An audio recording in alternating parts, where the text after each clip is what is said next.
주시는 말씀은 이 시편 100편 1절 5절 내용 가운데 하나님께 찬양을 드리는데 1절에 보면 즐거운 찬양을 드리라, 또 기쁨의 찬양을 드리라 말씀하고 있습니다.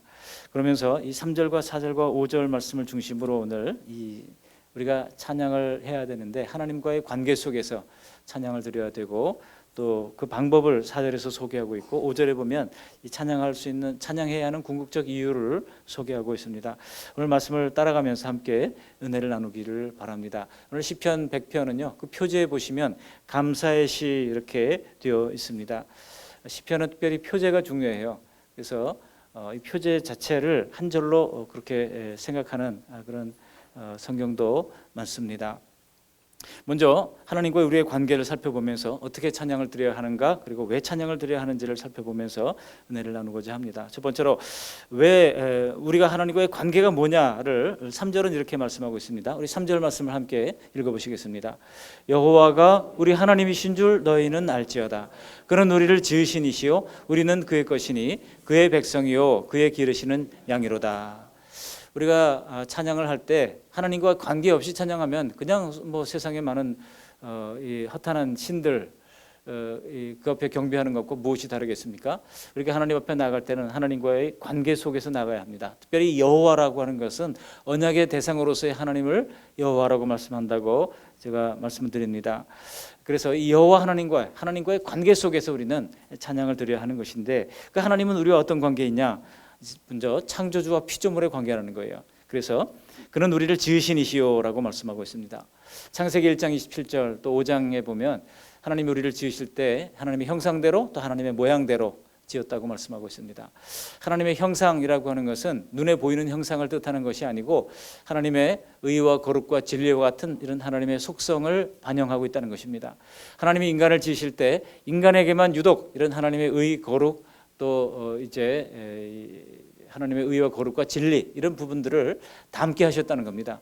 우리가 비록 타락해서 그 많은 부분들이 선명하지 못하게 지어져 있다 할지라도 여전히 하나님은 우리에게 이러한 이제 하나님의 속성을 담게 하셨다는 것입니다. 여전히 죄악을 저지르고 말미암아 어려운 부분이 있어도 잘 해보세요. 감사합니다. 하늘에서 전화가 왔습니다. 하나님께 우리가 이 관계 속에서 찬양하는 것이 대단히 중요하다고 하는 것입니다. 따라서 우리는 당연히 하나님 앞에 피조물로서 창조주이신 하나님께 찬양을 드릴 필요가 있습니다.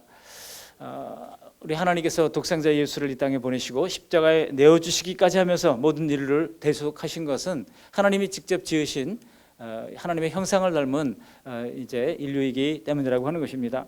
또한 예수님께서도 인간을 천하보다 귀하게 대해주셨잖아요. 우리가 얼마나 중요한 존재인지 천하보다 귀하다고 말씀하고 있습니다. 옆 사람 한번 이렇게 얘기해 보실까요? 대단해요 한번 얘기해 보세요. 대단해요. 얼마나 대단한 존재예요? 천하보다 귀한 존재는 천하보다 귀한 존재. 얼마나 대단합니까?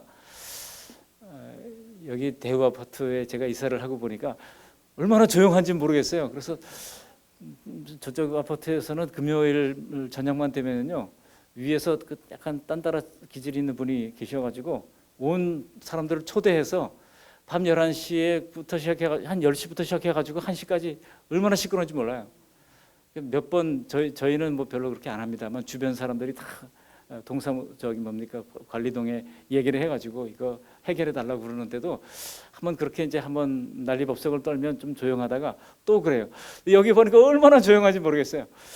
저희는 늘 라디오를 CBS에 고정해놓고 틀어놓고 늘 찬양을 틀어놓고 있는데 훨씬 볼륨을 줄여야 될 정도로 여기는 그렇게 조용하더라고요. 그래서 무섭기까지 조용할 정도예요. 그래서 우리가 너무 시끄러운 거 아니야? 지금 특별히 우리 김 권사님하고는 가까이 있습니다. 저희가 205호인데 김 권사님은 304호예요. 대각선으로 뚫고 들어가면 바로 권사님이 계셔요. 시끄럽죠? 아니세요? 여러분 우리가 참 조용할 때 물론 시끄러운 소리가 있을 때는 더 우리가 좀 소리를 내서 찬양할 필요가 있겠지만 조용할 때 잠잠히 하나님이 주시는 그 운율이 있잖아요. 하나님이 주시는 그 음성 그 속에서 드리는 고요한 찬양, 하나님께서 그 모든 찬양을 받으십니다. 하나님은 우리를 지으신 창조주이기 때문에 우리는 하나님을 찬양해야 한다는 것이고요. 두 번째로 어떤 관계냐, 오늘 3절에 보면 이렇게 또 소개를 하고 있습니다. 그는 우리를 지으신 이시오라고 말씀한 다음에 우리는 그의 것이라고 말하고 있습니다. 소유주와 소유의 관계라는 거예요. 하나님이 우리를 소유하고 계시다고 하는 것입니다.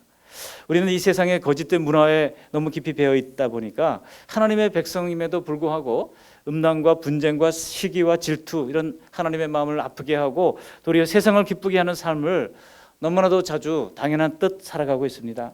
따라서 우리가 완전한 그리스도의 소유가 되기 원한다면 먼저 우리 자신 속에 있는 이 죄된 성품과 잘못된 세상 문화의 누더기를 벗어던질 필요가 있습니다. 그리고 나서 우리는 하늘의 속성들로 채워갈 필요가 있습니다. 하늘의 속성이 뭐예요? 갈라디아서 5장 20절 이하에는 이 하늘의 속성을 성령의 열매로 묘사해주고 있습니다. 그래서 사랑, 희락, 화평, 오래 참음과 자비와 양성과 충성과 온유와 절제니 이 같은 것을 금지할 법이 없느니라 말씀하고 있습니다. 이 성령의 9가지 열매, 이런 것들이 바로 하늘의 속성들이라고 할 수 있습니다. 이런 것들로 날마다 채워갈 수 있도록 체질해 가기 위하여 힘쓰시기를 바랍니다. 여러분들 이걸 내 힘으로 이룰 수 있습니까? 내 힘으로 절제할 수 있습니까? 내 힘으로 항상 기뻐할 수 있습니까? 이거 안 되는 일입니다. 너무나 어려운 일입니다. 그래서 우리가 성령으로 충만해지지 않으면 안 되는 거예요. 성령으로 충만할 때 우리는 주님의 소유와 같은, 주님이 우리를 지으신 자라고 또 뿐만 아니라 우리의 소유라고 말씀하시니 우리는 그 소유에 걸맞는 모습으로 우리 자신을 빚어드려야 할 것입니다. 세 번째로 어떤 관계입니까? 이렇게 3절 하반절에 보시면은요, 이렇게 말씀하고 있습니다. 그의 백성이요라고 말씀하고 있습니다. 우리가 하나님의 백성이라는 뜻입니다. 그렇다면 하나님은 뭐예요? 우리를 통치하시는 왕이라고 하는 뜻입니다. 그러니까 통치자와 백성의 관계라고 하는 것입니다. 그래서 이 통치자와 백성이라고 하는 이 관계는 정말 왕정시대 절대적 관계 아니겠습니까? 그래서 우리나라 그 왕조실록에도 보면은요, 왕이 어떤 명령을 내리면 백성들이 그 명령을 이루어드리기 위해서 값없이 힘을 다해 애를 씁니다.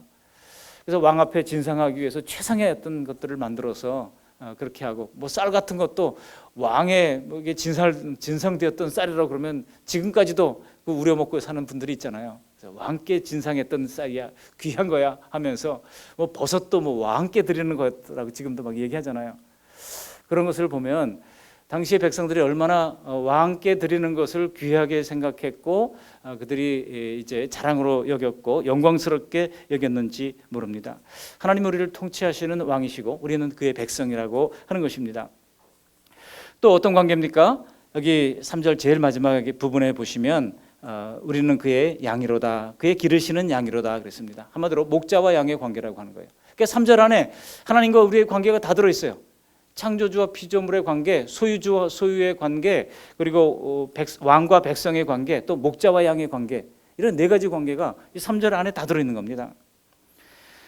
목자는 양의 처지를 누구보다도 더 잘 알고 있습니다. 그래서 목자는 양의 배고픔을 알고 양의 목마름을 알고 양의 필요가 무엇인지를 압니다. 초장을 향해서 나가야 할 때와 들어올 때를 정확하게 압니다. 또 운동해야 할 때와 안식해야 할 때를 압니다. 또한 양의 아픈 곳을 알고 그 치유책을 또한 알고 있습니다.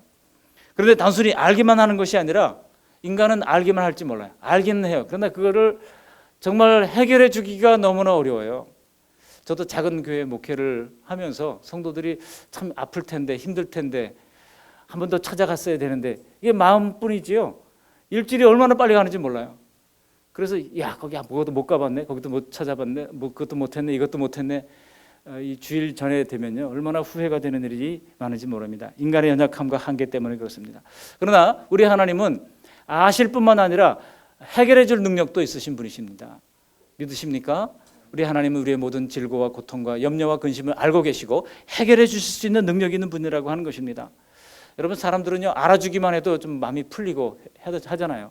근데 알아주는 단계를 넘어서 해결까지 해주시는 하나님을 온전히 의뢰하고 신뢰하는 우리 모두가 되시기를 바랍니다.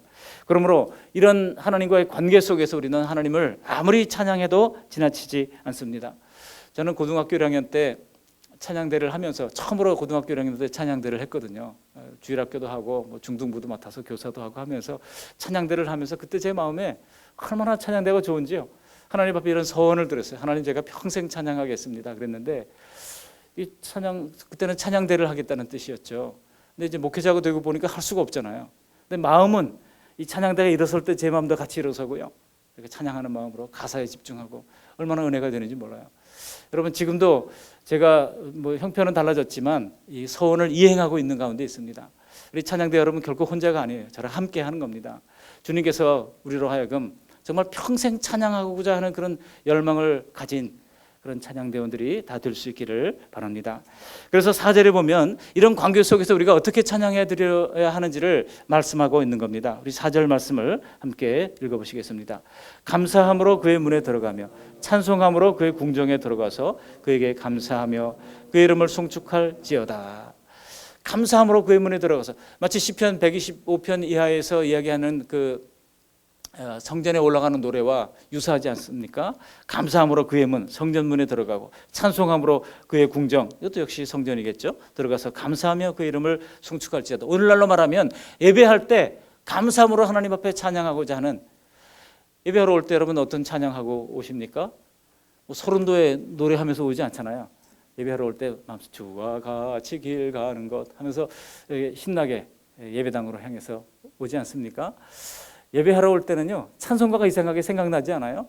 찬송을 생각하고 또 찬양할 때 하나님 주신 은혜가 있고 치유가 있고 문이 열리는 역사가 일어나고, 빌립보 감옥에서 바울과 실라가 찬양할 때 옥문이 열렸잖아요.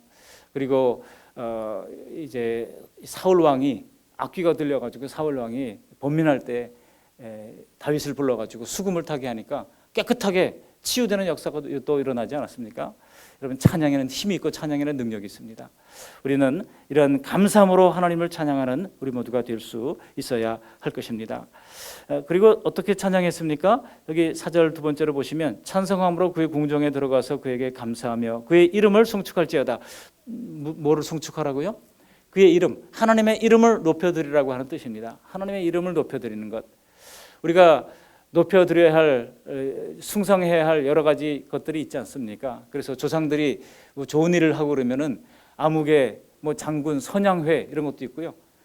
그래서 뭐 여기 뭐 유아무개 장군 선양회 이런 데서 얼마나 또 이제 그 뭐 의원 출마하는 사람이나 이런 사람들한테 줄을 대 가지고 그 자기네 뭡니까 시족이 얼마나 되는데 당신이 왔다 가지도 않으면 큰일 난다 이런 식으로 반협박성이죠. 그러면서 하는데 여러분 선양회 사람도 그렇게 선양하더라고요. 그래서 후손들이 말이죠 돈을 모아가지고 비석을 만들고 기념비를 만들고 하는 것을 봅니다. 그러나 우리는 누구의 이름을 우리가 찬양하고 송축해야 되겠습니까? 여기 4절 하반절에 있는 것처럼 바로 하나님의 이름을 송축하고 높여드리는 일에 힘써야 할 것입니다. 그러면서 5절에 보시면은 왜 찬양을 드려야 하는지를 구체적으로 이렇게 소개하고 있습니다. 5절 말씀을 함께 읽어봅니다. 여호와는 선하시니 그의 인자하심이 영원하고 그의 성실하심이 대대에 이르리로다 그랬습니다. 여기 보면 여호와는 선하시기 때문에 우리가 하나님께 찬양을 드려야 한다는 것입니다. 선하신 본성, 이것은 하나님의 특징적인 어떤 속성이라고 할 수가 있습니다. 또 두 번째로는 그의 인자하심이 영원하기 때문이라고 하는 겁니다. 사람들도 때때로 인자할 때가 있죠. 그 사람 참 인자한 사람이야. 그런데 여러분 그 인자한 사람도 옆에서 자꾸 긁어보셔요. 폭발을 하지 않습니까? 그게 사람의 한계예요. 그러나 우리 하나님의 인자하심은 영원한 하나님이라고 말씀하고 있습니다. 다윗 왕이요, 이 오베드돔의 집에 있던 법궤를 시온산으로 모셔올 때 형언할 수 없는 기쁨을 맛보게 됩니다. 그러면서 막 그 옷이 흘러내리는 줄도 모르고 막 춤을 추면서 찬양을 했어요. 그걸 보면서 미갈이라고 하는 그의 아내가 사울의 아들이죠. 사울의 딸이죠. 사울의 딸 미갈이 업신여겼어요. 그랬다가 나중에 그의 응분의 보응을 받는 것을 볼 수가 있습니다. 우리는 하나님을 찬양하되 정말 하나님을 찬양할 때는 어린아이와 같은 심정으로 하나님을 높여드리고 찬양하고, 그래서 인도자가 손을 들려면 손을 드시고 또 일어서라면 일어서시고 박수를 치라면 박수도 치시면서 하나님을 높여드리며 경배하며 찬양할 수 있기를 바랍니다. 왜냐하면 그의 인자하심이 영원하기 때문입니다. 그리고 세 번째로는 왜 우리가 찬양을 해야 됩니까? 그의 성실하심이 대대에 이르기 때문이라고 말씀하고 있습니다. 선하신 하나님의 본성은 그의 성실하신 말씀과 행위 속에서 증거되었습니다. 그렇기 때문에 하나님께서는 거짓도 없으시고 잘못도 없으십니다. 따라서 하나님 앞에 나아갈 때 거짓과 속임수는 견딜 수가 없는 겁니다. 그러므로 다윗은 주의 성실하심으로 그들을 멸하소서, 그렇게 호소를 했던 장면도 많이 나옵니다. 시편 89편 49절. 여러분, 우리가 하나님 앞에 나갈 때 주의 성실하심을 기억하시면서 우리가 주님을 닮아간다면 우리도 성실할 겁니다. 주님의 부지런함을 생각한다면 우리도 부지런할 겁니다. 주님의 사랑 많으신 하나님을 우리가 날마다 묵상한다면 우리도 조금씩이나마 닮아가게 될 것입니다. 오늘 3절, 4절, 5절을 중심으로 우리가 하나님을 이제 하나님과의 관계가 어떠한지, 그리고 어떻게 찬양해야 하는지, 왜 찬양해야 하는지를 살폈습니다. 우리 찬양대가 비록 소수일지라도 정말 그 말씀 양문교회를 통해서 아름다운 찬양의 멜로디가 퍼져나가고 이 지역사회와 또 이 춘천 도성과 강원도와 세계와 열방 속에 찬양의 아름다운 멜로디를 심는 우리 복된 찬양대가 되시고, 또 하나님의 은혜 가운데 여러분 기도하십시오. 좋은 은사를 가진 사람들을 계속 붙여주십시오. 또 은사만 가졌다고 다 되는 건 아닙니다. 은사를 가졌을 뿐만 아니라 기본적으로 예배에 헌신하는 분들이 되어야 합니다. 그래서 하나님 앞에 그의 궁정에 나가기를 기뻐하는 마음으로, 예배하기를 기뻐하는 마음으로 찬양을 하는 가운데 우리 찬양대로 말미암아 하나님이 영광 받으시고 예배를 돕고 협력할 때 우리 온 교우들이 은혜를 입는 귀한 믿음의 찬양대가 다 되시기를 주님의 이름으로 축원합니다. 아멘. 고맙고 감사하신 하나님 아버지, 날마다 귀한 주님의 말씀을 들려주시는 것을 감사합니다. 오늘 찬양대 헌신 예배로 주신 이 말씀을, 내게 주신 말씀으로 아멘으로 받게 도와주시고 기쁨으로 즐거움으로 여호와께 노래하며 경배하며 찬양할 수 있도록 도와주시되, 그분은 우리와의 관계 속에서 하나님 이제 우리의 창조주시오, 우리의 소유주시오, 또한 우리의 통치주 왕이시오 뿐만 아니라 우리의 목자가 되신 것을 기억하면서 하나님 앞에 마음껏 일생 동안 주님을 높여드리며 경배하며 찬양하기를 결단하는 우리 찬양대 될 수 있도록 은총 더해 주시옵소서. 또한 우리 온 교우들이 우리 찬양대를 위해서 늘 기도하는 가운데 하나님 아버지 그 목소리를 지켜주셔서 하나님께는 영광이요 우리에게는 은혜가 넘치는 귀한 복된 찬양대로 성장시켜 주시옵소서. 예수님의 이름으로 축복하며 감사하며 기도드리옵나이다. 아멘.